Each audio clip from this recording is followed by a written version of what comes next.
नमस्कार दोस्तों। तो आज हम बात करेंगे नार्सिसिज्म के बारे में कि ये इमेज अपनी कैसे मेंटेन करते हैं। क्योंकि जहाँ तक मैंने अपनी लाइफ में एक्सपीरियंस किया है कि अगर आप इनके बारे में किसी से बात करते हैं या किसी को इस इनके बारे में बताते हैं या अपना एक्सपीरियंस किसी से शेयर करने की कोशिश करते हैं, तो मैंने बहुत बार ये देखा है कि लोग आपकी बातों पे विश्वास ही नहीं करते।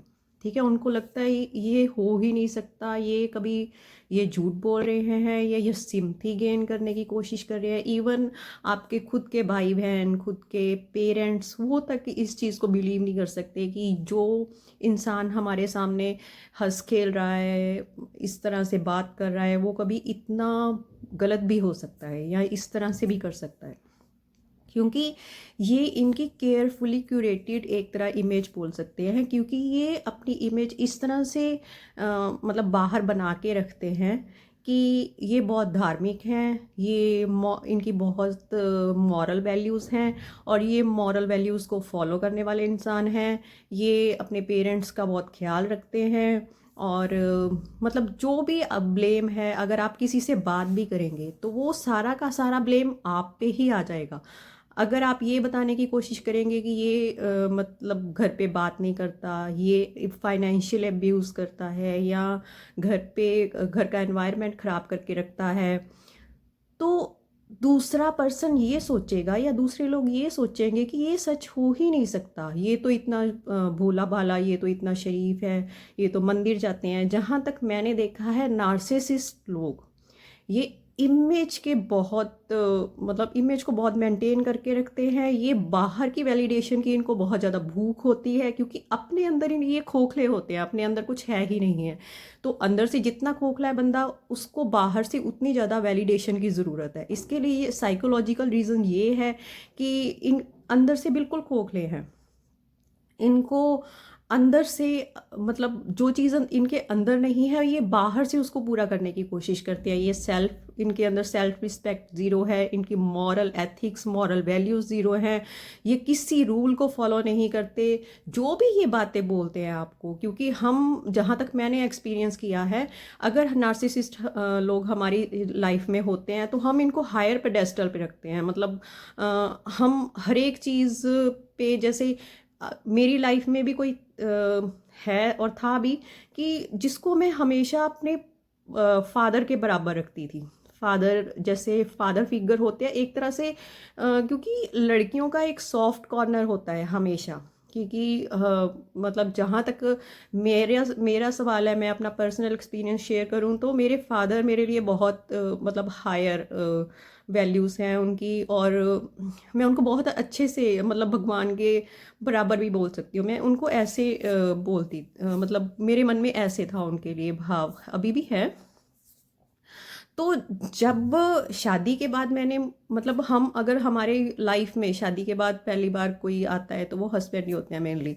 ठीक है, तो हम उनको भी वैसे ही ट्रीट करते हैं। जो भी मेल फिगर्स आते हैं हम उनको वैसे ही ट्रीट करते हैं जैसे कि हम अपने फादर को ट्रीट कर रहे होते हैं। क्योंकि वो एक बोल लो कि आपका सेफ कॉर्नर वही होता है। ठीक है, जब हम पेरेंट्स के बारे में सोचते हैं तो एक लड़की के लिए सबसे सेफेस्ट जगह मुझे लगता है इस मतलब इस दुनिया में सबसे सेफ जगह एक फादर की ही होती है।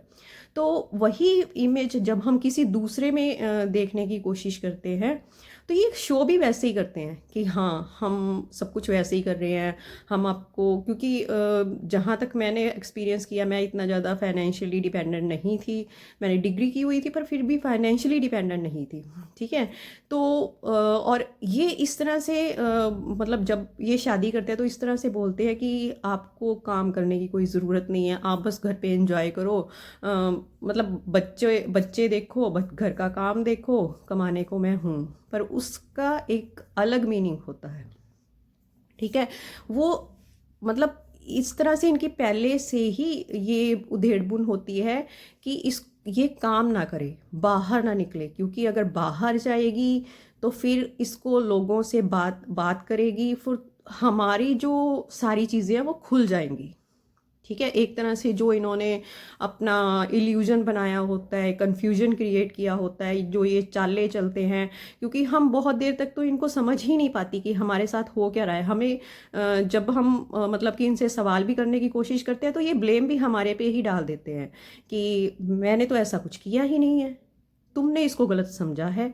अगर मैं एक पर्सनल एक्सपीरियंस शेयर करूं तो अभी थोड़ी देर पहले मेरे साथ एक चीज़ हुई।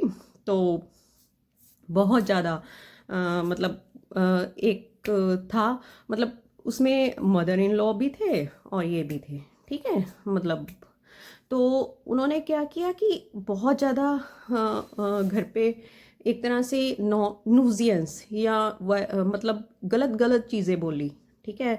तो हम जब उनसे बात करने को चाहते हैं अपने हस्बैंड से, तो वो कंप्लीटली डिनाई कर देते हैं कि ऐसा तो कुछ हुआ ही नहीं था, तुमने ही गलत सोचा है, ये किसने बोल दिया कि ऐसे बोला था, ये तो हुआ ही नहीं था, मैंने तो ऐसे बोला ही नहीं था, मेरे मदर ने तो ऐसे किया ही नहीं था, मेरे मदर ने तो ऐसे कुछ बोला ही नहीं था, या तुम्हारा सिर थोड़ी फाड़ दिया उन्होंने, ऐसे किया तो उन्होंने सिर थोड़ी फाड़ दिया, ये तो सारी सासें करती हैं। मतलब ये सारी की सारी जो चीज़ें होती हैं, तुम ही गलत हो, तुम पागल हो, मतलब तुम्हें कोई चीज़ समझ में नहीं आती, तुम हाईली सेंसिटिव हो, तुम समझ में नहीं पाती हो कि तुमसे बोला क्या जा रहा है, तुम इस चीज़ को ज़्यादा ही बढ़ाने की कोशिश कर रही हो। अगर ये भी चाल ना चले तो फिर बोलेंगे कि तुम सोसाइटी में सबसे कट ऑफ हो रही हो, ठीक है। क्योंकि उनका सारे चीज़ों का मेन मोटिव ये होता है कि जो चीज़ें हमने गलत की हैं उसको ये सही समझ ले और इनको सही परसीव करे, ठीक है। मतलब कि ये बार बार एक चीज़ आपने कभी भी नोटिस करना, नार्सिसिस्ट लोग एक चीज़ बार बार बोलते हैं कि अगर तुम मेरा कहना मानोगे ना तो सब कुछ ठीक हो जाएगा। उनका कहने का मतलब ही यही होता है कि तुम सोचना समझना छोड़ दो, जैसे ही वो बोलते हैं वही चीज़ समझो, वही चीज़ मतलब अपने दिमाग में ढालो।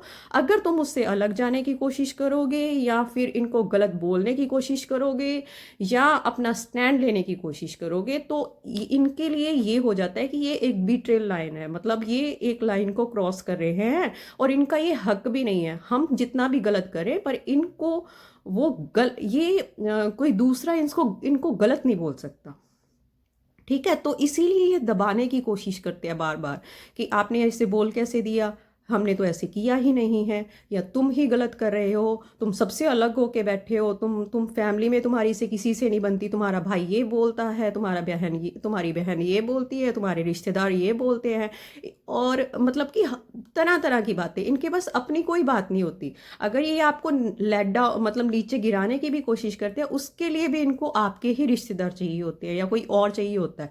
ये अपने मतलब कभी भी इनकी बातें नोटिस करना, तेरे चाचा ने तुझे ये बोला है, तेरी मम्मी के बारे में ये बोला है, तुम्हारी मासी ने ये बोला है, तुम्हारे ये रिश्तेदार ने ये बोला है, उसने ये बोला है, उसने वो बोला है, मतलब और ही तरह की बातें जो मतलब इनका कहने का मतलब ये होता है कि तुम जो मतलब ये जो बोल रहे हैं ये सिर्फ उनकी बातें बोल रहे हैं, इनके मन में कुछ नहीं है। अगर इनके मन में कुछ नहीं है तो वो बातें बनाते कैसे हैं। और मोर ओवर कोई इनको कुछ नहीं बोलता, ये एक एक बात झूठ बोलते हैं, क्योंकि जहाँ तक मैंने परसीव किया है इन लोगों को, ये इतनी आसानी से झूठ बोलते हैं कि आप इनको पकड़ ही नहीं सकते।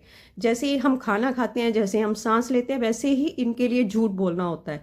ये किसी का नाम लेके कुछ बोलेंगे, किसी का नाम लेके कुछ बोलेंगे। उनका कहने का मतलब ये होता है कि अगर तुमने अपनी इमेज बचा के रखनी है, क्योंकि इनकी अपनी इमेज बहुत मतलब सोसाइटी में इन्होंने बना के रखी होती है। ये मंदिर जरूर जाते हैं, घंटियां बजाते हैं, पानी चढ़ाएंगे शिवलिंग पे, पर काम इन्होंने वही करने हैं, गलत काम करने हैं, ठीक है। अपनी घर में बच्चों के साथ, अपनी वाइफ के साथ, पर बाहर ये इनकी ऐसी इमेज होगी कि हाँ भाई हम इनसे अच्छा तो कोई इंसान ही नहीं है। वो सिर्फ मेंटेन करने वाली इमेज होती है इनकी, ठीक है। तो ये आपको भी इसी तरह से डराएंगे, क्योंकि इनको ये लगता है कि जैसे मुझे मेरी इमेज है तो इनको भी अपनी इमेज बचानी चाहिए। अगर तुमने इनके खिलाफ जाने की कोशिश की तो ये आपके करेक्टर पे भी उंगली उठा सकते हैं, ये किसी भी हद तक जा सकते हैं अगर आपने इनके खिलाफ जाने की कोशिश की। तो अगली वीडियो मैं देखती हूँ कि आगे मैं कौन सा टॉपिक लाने वाली हूँ। तो आज मैंने थोड़ा बहुत जो मेरे पास था वो मैंने आपके बताने की कोशिश की कि इन लोगों को कैसे पकड़ा जा सकता है या इनको कैसे नोटिस किया जा सकता है कि ये आपके साथ कर क्या रहे हैं। ठीक है, हमेशा अवेयर रहें, जागरूक रहें।